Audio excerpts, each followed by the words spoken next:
The metal was freezing against my palms as I shoved the door, but it didn't budge an inch, not even a wiggle. I can still hear that sound, Clara, that heavy, final thud of the bolt snapping inside the mechanism. It wasn't just a stuck door, it was the sound of my afternoon and potentially my entire reputation collapsing in a very small, very cold tiled room. Hello and welcome back to Story English Podcast, the place where we explore the quirks of British life and the English language through immersive storytelling. I am Clara, and today I am joined by my wonderful co-host Daniel, who has just given us a rather stressful glimpse into today's episode. Stressful is certainly one word for it, Clara. Traumatic might be another, though I can laugh about it now, several months later. We are diving into our travel and getting lost category today with a story titled The Day I Got Locked in a Station Toilet and Had to Call for Help.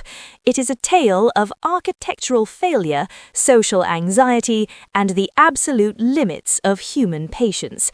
Before we get into the grit of Daniel's predicament, we have some fantastic language for you to look out for. We will be exploring the third conditional, which is perfect for talking about regrets and things we would have done differently. And believe me, I had plenty of regrets that day. We will also be using some quintessentially British phrases like being in a bit of a pickle and losing one's bottle. Plus, keep an ear out for some sophisticated vocabulary like claustrophobic and dilapidated. It is going to be a packed episode. So, Daniel, take us back. You weren't just at any station, were you? You were on your way to something quite important. I was. It was a Tuesday in late October, one of those damp, gray British mornings where the mist seems to cling to your coat like a wet blanket. I was heading up to a small town in Derbyshire for a final stage job interview. It was for a position at a heritage library, something I had wanted for years. I was dressed in my best charcoal suit, my shoes were polished to a mirror shine, and I felt, for once in my life, completely prepared. Oh, we all know that feeling, the calm before the storm. You're on the train, you've got your notes, you're ready to conquer the world. Exactly. But as the train rattled through the Peak District, the coffee I'd had at St. Pancras started to make its presence known. By the time the conductor announced a brief scheduled stop at a tiny remote station called Oakhaven, I realized I couldn't wait another 40 minutes until my destination. I thought, I'll just nip off, use the facilities on the platform, and hop back on. The train was supposed to wait there for 8 minutes to let a fast service pass. 8 minutes? That is a very tight window, Daniel, even for a seasoned traveler. It was my first mistake. If I hadn't been so confident about the timetable, I never would have stepped off that train. But I did. I stepped onto the platform and the air smelled of wet slate and old soot. Oakhaven is one of those Victorian stations that looks like it hasn't changed since 1890. It's beautiful in a crumbling, dilapidated sort of way, but it feels very isolated. I can picture it. The red brick, the ornate ironwork, and that silence that you only get in the countryside when the wind isn't blowing. Precisely. I found the door marked Gentleman. It was a heavy, dark oak door with a brass handle that had been polished so many times it was starting to lose its shape. I went inside. The room was high-ceilinged with white subway tiles that were cracked and yellowing at the edges. There was a single cubicle at the end. I walked in and I slid the heavy iron bolt across. It made a loud, satisfying clack. And that clack was the beginning of the end. I didn't know it yet.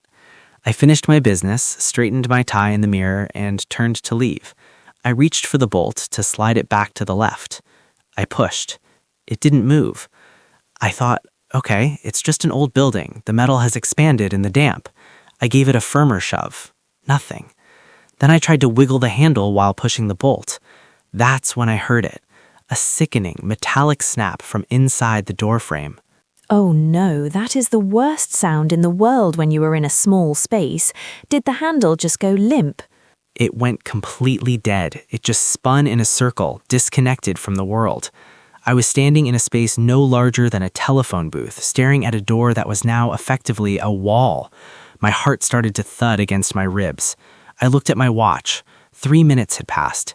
My train was still sitting just 20 yards away on the other side of that brick wall. You must have felt so trapped.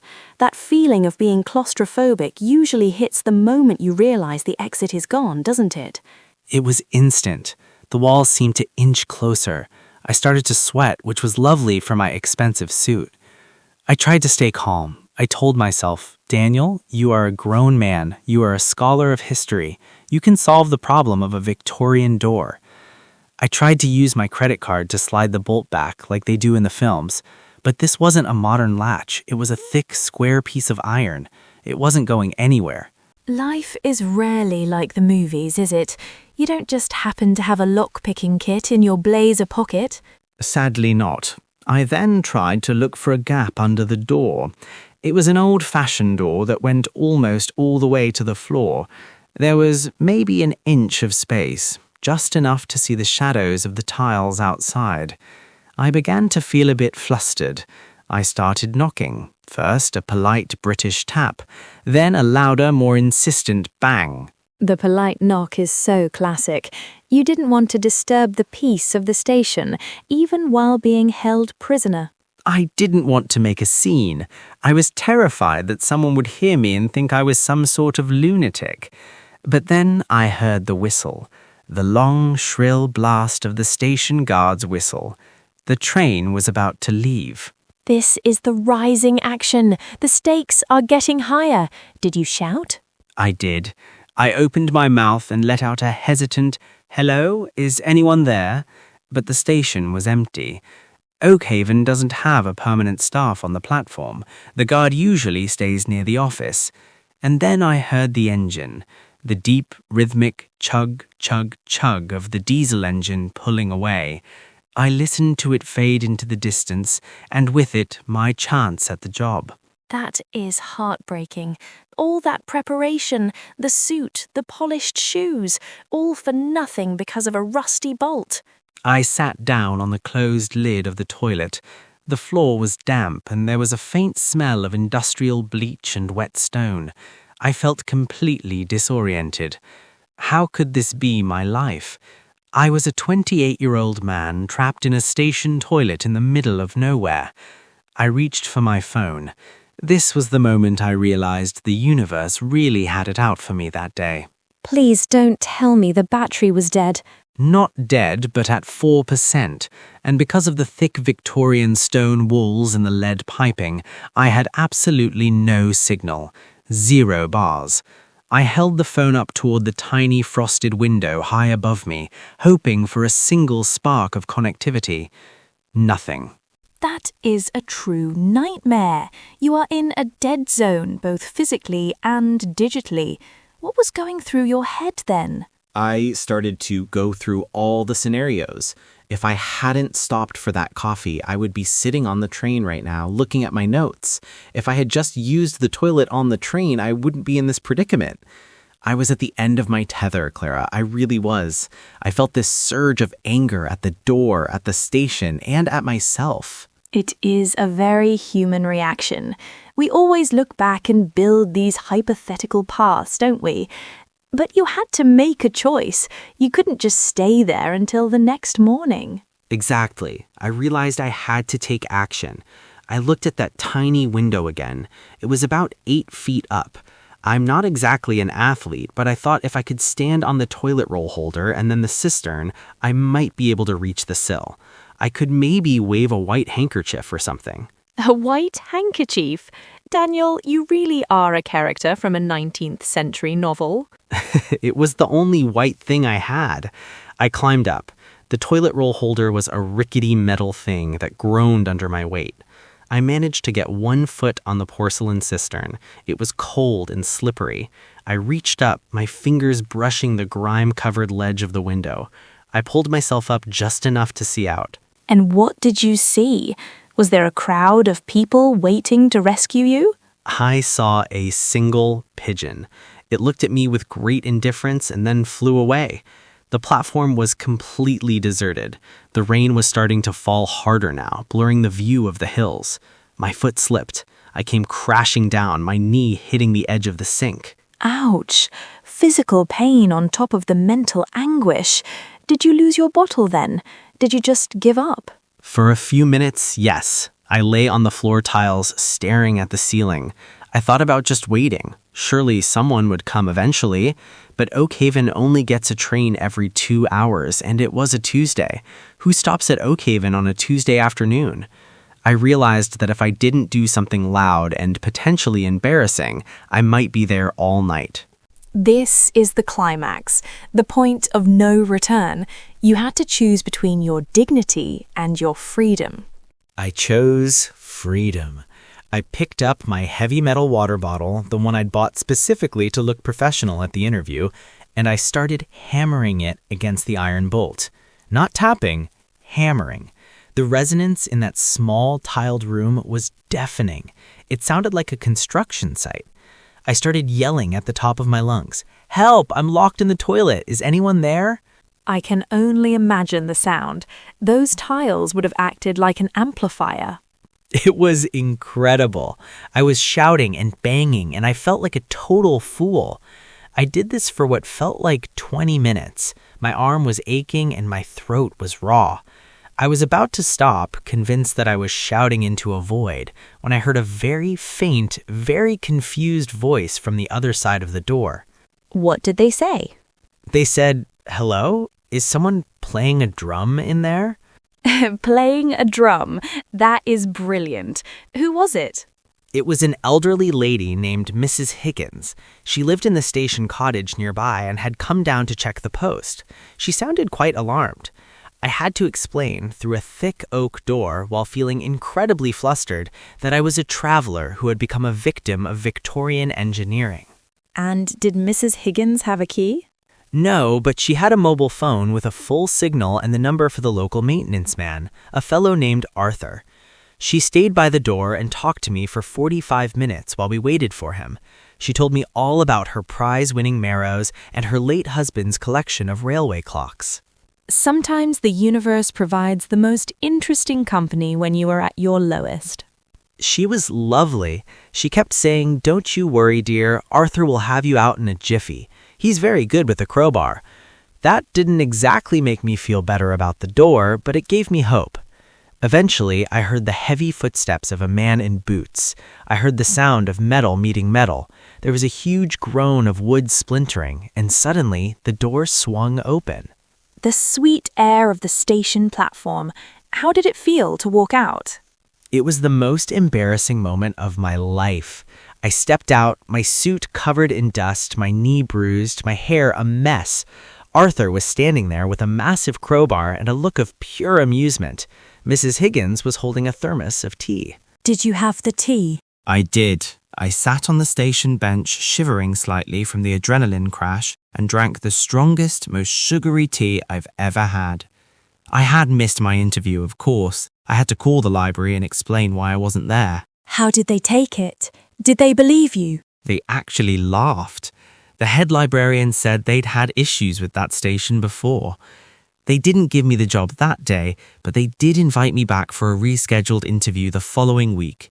They said anyone who can survive a Victorian station toilet with such spirit is exactly the kind of person they need. That is a wonderful resolution. A new normal. You didn't get the job in the way you expected, but the ordeal itself became a testament to your character. It did. But I'll tell you one thing, Clara. I never, ever use a station toilet now without checking the bolt 3 times and making sure I have at least 5 bars of signal on my phone. A very wise lesson, Daniel. A very wise lesson indeed. It really was a day of lessons. Now that we've navigated the damp walls of Oakhaven Station, perhaps we should look at some of the language that helped me describe that ordeal. I would love to. There was so much rich vocabulary and some great British expressions in there. Let's start with one of my favourites that you used when you realised the door wouldn't move. You said you were in a bit of a pickle. Yes, to be in a bit of a pickle. This is a classic British way of saying you are in a difficult or awkward situation. It is quite a gentle, almost humorous way to describe a problem. You wouldn't use it for a massive disaster, usually, but for something like being stuck in a toilet or realizing you've lost your keys, it's perfect. It is very common in casual conversation. If you are late for a meeting because your car won't start, you might call your boss and say, "I'm in a bit of a pickle." It sounds less aggressive than saying, "I have a massive problem." A common mistake learners make is thinking it refers to actual food in this context. While a pickle is a vegetable, in this phrase it is entirely idiomatic.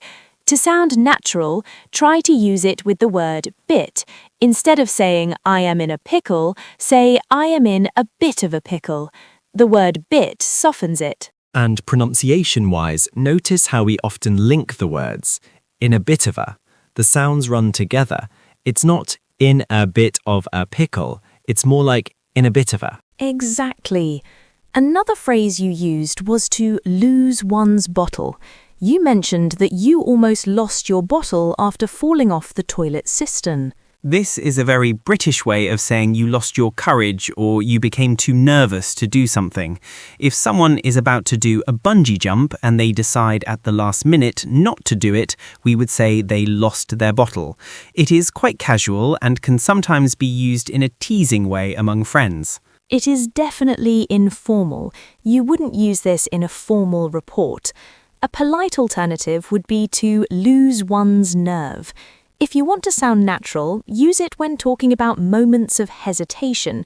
You might say, "I was going to ask for a raise, but I lost my bottle at the last minute." I certainly felt like I was losing my bottle when I realized I was alone, but then I reached the point where I was at the end of my tether. At the end of one's tether. That is a powerful image. It means you have no more patience or strength left to deal with a situation. It comes from the idea of an animal tied to a rope or a tether. When the animal reaches the end of the rope, it can't go any further. It's a great way to describe that feeling of total frustration. You'll often hear parents say this about their children after a long day, like, "I'm at the end of my tether with all this noise." It implies that you're about to lose your temper because you've reached your limit. To sound natural with this one, focus on the emotion behind it. It is usually said with a bit of a sigh or a weary tone. You can also say "at the end of my rope," which is more common in American English, but in Britain, tether is the standard. Now, what about the phrase "to make a meal of something"? I don't think I used it in the story, but it fits the theme. If I had complained about the toilet for 3 hours to the librarian, I would have been making a meal of it. That is a brilliant one.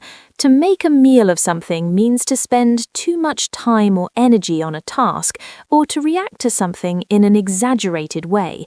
If someone has a tiny scratch on their finger and they act like they need to go to the hospital, they are making a meal of it. It's often used as a criticism. We might say, "Oh, don't make a meal of it, it's just a small mistake." It's a very common phrase in British workplaces and homes. Let's look at that core grammar pattern we mentioned earlier, the third conditional. You used it several times when you were reflecting on your choices. For example, you said, "If I hadn't been so confident about the timetable, I never would have stepped off that train." The third conditional is our tool for talking about the past and imagining a different outcome. It's the language of regret or relief. The form is always if plus the past perfect, followed by would have and the past participle. It sounds complicated, but we use it all the time. For example, "If I had studied harder, I would have passed the exam." Or, in Daniel's case, "If the door hadn't jammed, he wouldn't have missed his interview." It is important to remember that we are talking about a past that cannot be changed. One common mistake is using would have in the if part of the sentence. People often say, "if I would have known," but it should always be "if I had known." If I had known the lock was broken, I would have stayed on the platform. Let's try 3 authentic examples for our listeners. First, if they had checked the weather forecast, they wouldn't have forgotten their umbrellas. Second, if I hadn't missed the bus, I would have arrived on time. Third, if she had told me the truth, I wouldn't have been so angry. Notice how we often contract the words in spoken English. If I hadn't becomes if I hadn't, and I would have becomes I'd have. I'd have. It's quite a mouthful, isn't it? Try saying that out loud. I'd have. It's very common in fast, natural speech. It really is. Now let's quickly touch on some of that lovely vocabulary. You used the word claustrophobic. Claustrophobic. This describes the feeling of being uncomfortable or anxious in a small or crowded space. It can be used to describe a person, like I am claustrophobic, or a place, like that lift felt very claustrophobic. It's quite a formal word, but very useful in travel contexts. And then there was dilapidated. You described the station as dilapidated. Dilapidated means something is in a state of disrepair or ruin as a result of age or neglect. We use it for buildings, furniture, or even old cars. It has a slightly more poetic or descriptive feel than just saying broken or old. It suggests a sense of history that has been forgotten. I love that word. It sounds just like what it describes, something falling apart. You also use the word flustered. Yes, I was very flustered. This means to be agitated or confused, usually because you are in a hurry or under pressure. If you're trying to find your passport while the taxi is waiting outside, you are feeling flustered. It's a very common way to describe that specific type of British stress where you're trying to remain polite but failing internally. It is a very relatable word. And finally, resonance. You mentioned the resonance of the metal bottle hitting the door. Resonance refers to the quality of a sound being deep, full, and echoing. In a tiled room, every sound has a lot of resonance. It can also be used metaphorically to say that an idea or a story has a strong effect on someone. Like, that story had a lot of resonance for me. That is a great list of words. I hope our listeners found those helpful. Remember, you can always go back and listen to the story again to hear how Daniel used them in context. It really does help to hear them in a real narrative. It makes them stick in the memory much better than just reading them in a dictionary.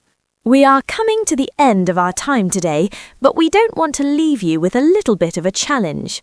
Yes, we would love for you to try using one of today's phrases in a real conversation this week. Maybe you can tell someone you are in a bit of a pickle if you have a small problem, or perhaps you can use a third conditional sentence to talk about a recent regret. And please do come back and share how it went. We read every single comment and we love hearing your stories of using English in the wild.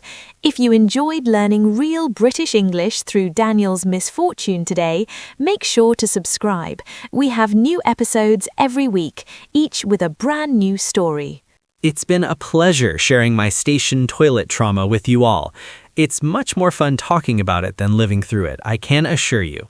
Thank you so much for listening and for being part of our community. It really means a lot to us that you choose to spend your time with our stories. Until next time, keep practicing and stay curious about the world around you. Take care and happy learning. See you next time, hopefully not through a locked door.